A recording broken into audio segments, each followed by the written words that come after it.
자기가 한 행위를 전혀 모른다니까요. 범죄 사실 그 자체를 기억을 못한다니까요. 과거 조현병으로 병원에 입원해 조현병을 알아온 사실을 확인했습니다. 40대 남성이 집에서 난동을 부리다 출동한 경찰들에게 흉기를 휘둘렀습니다. 조현병 치료를 받던 48살 김모 씨가 달아난 겁니다. 네, 오늘 조현병이 주목을 많이 받았습니다. 어제와 오늘 연달아 2개의 사건이 일어났고 또 비슷한 일이 계속 반복되기 때문입니다. 팩트체크에서 관리 실태를 좀 확인을 했습니다. 정신질환 범죄자를 치료하는 시설은 전국에 2곳, 그중에서도 전용 시설은 단 1곳뿐이었습니다. 오대영 기자, 우선 조현병으로 인한 범죄가 늘고 있다 이런 얘기들이 많은데 이게 사실인가요? 네, 조현병만 따로 집계한 자료는 없습니다. 네. 정신질환 전체를 봐야 되는데 이렇습니다.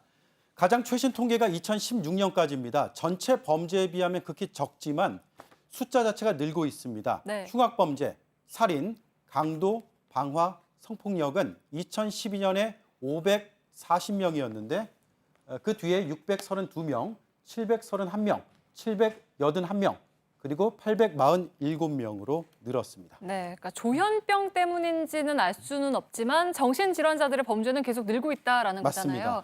그리고 또 한 가지가 피의자가 조현병을 정신질환을 이제 주장을 하면 처벌이 약해진다. 이건 사실입니까? 그렇게 보기는 어렵습니다. 먼저 기소율을 한번 보겠습니다. 네. 전체 강력범죄 피의자의 44.6%가 재판에 넘겨졌습니다. 정신질환자 기소율은 49.7%입니다. 구속률도 평균은 13.1%, 정신질환이 있는 경우 17.2%였습니다. 네. 근데 이제 법원에서 감경이 되는 경우도 있잖아요. 그건 얼마나 되나요? 통계가 없습니다. 그래서 우리가 뭐라고 말할 수 없는데 네. 다만 판례를 확인해 보니까 범죄 행위인 것을 알았는지, 일어날 결과를 예상했는지, 처벌 가능성을 알았는지를 종합적으로 보게 돼 있습니다. 네. 그리고 정신의학 전문가의 진단도 필요하고 이걸 바탕으로 법정에서 판단하게 됩니다. 주장만 한다고 받아들여지지는 않습니다. 네.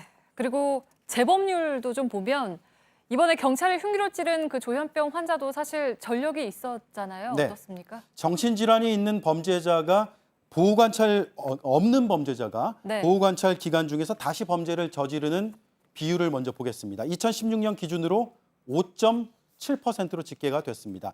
정신질환자도 치료 감호 뒤에 보호관찰을 받을 수 있는데 이때 재범률은 7.7%로 집계가 됐습니다. 크진 않지만 재범률에 분명한 차이가 있다고 전문가들은 말하고 있습니다. 그래서 이런 이유 때문에 처벌뿐만 아니라 치료, 사후 관리가 그만큼 중요하다는 것이 이 분야 연구자들의 공통된 지적이었습니다. 네. 치료와 사후 관리가 매우 중요하다고 했는데 이 부분, 치료와 관련된 부분에 좀 문제가 많다는 거잖아요. 네, 대표적인 게 가종료 문제인데요. 이게 네. 가석방과 비슷한 개념입니다.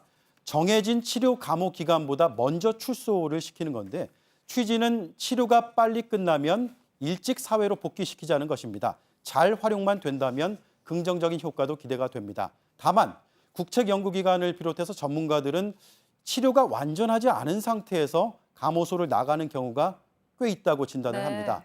2016년에 393명이 가종료가 됐는데 2명만 기간을 다 채운 종료였습니다. 감호소를 나간 뒤에 지속적으로 치료를 받는 시스템도 부족합니다. 결국 다시 위험성이 있다고 판단이 돼서 재입소된 사람이 18%가 넘습니다.